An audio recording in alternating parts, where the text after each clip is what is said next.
Welcome back to Pinks Kitchen Tamil. இன்றைக்கி நம்ம masala pasta எப்படி செய்கிறதுன்னு தான் பார்க்க போகிறோம். இது இந்தியன் ஸ்டைலில் பண்ணக்கூடிய ஒரு பாஸ்தா ரெசிபி, ரொம்பவே ஈஸி அண்ட் குவிக்கான ரெசிபி. ஸோ இந்த ரெசிபியை பார்க்குறதுக்கு முன்னாடி இதுக்கு தேவையான பொருட்கள் என்னென்னு பார்த்துட்டு வந்துடலாம். ஒரு பேன் ஃபுல்லாக தண்ணி சூடு பண்ணிக்கோங்க. இதில் 1 டீஸ்பூன் அளவுக்கு உப்பு சேர்த்துருங்க. கூடவே 1 கப் அளவுக்கு மெக்ரோனி பாஸ்தாவும் சேர்த்துக்கோங்க.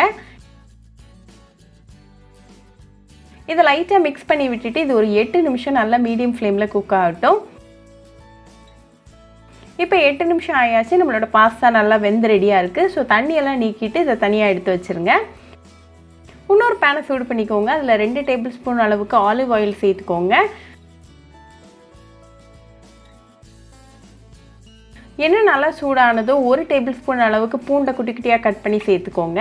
இதை நல்லா ஒரு 1 நிமிஷம் நல்லா ஃப்ரை பண்ணிடுங்க. இப்போ இது கூட கொஞ்சமாக கருவேப்பிலை இலைகள், 1 பச்சை மிளகாய், அப்புறமா 1 வெங்காயம் நல்லா பொடிசாக கட் பண்ணி சேர்த்துக்கோங்க. வெங்காயம் நல்லா பொன்னிறம் ஆற வரைக்கும் நல்லா கலந்து விட்டுருங்க. இப்போ இது கூட 1 தக்காளியை நல்லா பொடிசாக கட் பண்ணி சேர்த்துக்கோங்க. அதையும் லைட்டாக மிக்ஸ் பண்ணி விட்டுருங்க.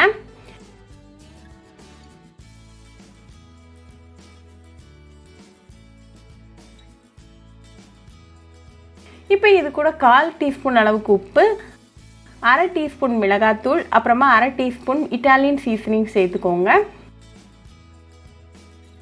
இதையும் நல்லா மிக்ஸ் பண்ணி விட்டுருங்க.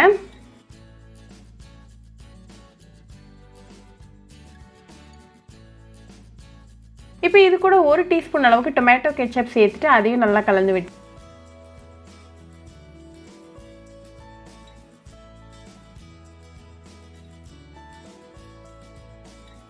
இப்போ நம்மளோட மசாலா சூப்பராக ரெடி ஆயாச்சு. ஸோ நம்ம வேக வச்சுருக்க அந்த பாஸ்தாவை உள்ளே சேர்த்துட்டு நல்லா கலந்து விட்டுறலாம்.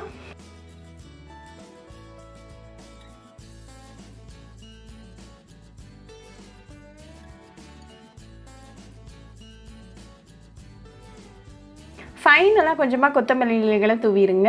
இப்போ நமக்கு டெலிஷியஸான மசாலா பாஸ்தா சூப்பராக ரெடி ஆகியாச்சு. இதை நல்லா சூடாக சர்வ் பண்ணி உங்கள் ஃபேமிலி அண்ட் ஃப்ரெண்ட்ஸ் கூட என்ஜாய் பண்ணுங்கள். ரொம்பவே ஈஸி, டெலிஷியஸ் அண்ட் குவிக்கான ரெசிபி. ஸோ கண்டிப்பாக அந்த மசாலா பாஸ்தா ரெசிபி உங்கள் வீட்டில் ட்ரை பண்ணி பாருங்கள். ட்ரை பண்ணிவிட்டு எப்படி இருந்துச்சுன்னு எனக்கு கமெண்ட்ஸில் சொல்லுங்கள். இன்னொரு சூப்பரான ரெசிபியோட உங்களை வந்து பார்க்குற வரைக்கும் பாய் ஃப்ரெண்ட்ஸ். உங்களுக்கு இந்த வீடியோ பிடிச்சிருந்தா லைக் பண்ணுங்கள், ஷேர் பண்ணுங்கள், கமெண்ட் பண்ணுங்கள் அண்ட் மறக்காமல் சப்ஸ்கிரைபும் பண்ணிடுங்க. கூடவே பக்கத்தில் இருக்க பெல் ஐக்கானையும் கிளிக் பண்ணிக்கோங்க. அப்போ தான் நான் போடுற வீடியோஸ் எல்லாம் உங்கள் நோட்டிஃபிகேஷனில் வரும்.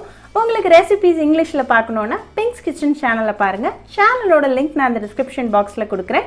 மறக்காமல் செக் பண்ணுங்கள். இன்னொரு இன்ட்ரெஸ்டிங்கான ரெசிபியோடு உங்களை வந்து பார்க்குற வரைக்கும் பாய் ஃப்ரெண்ட்ஸ்.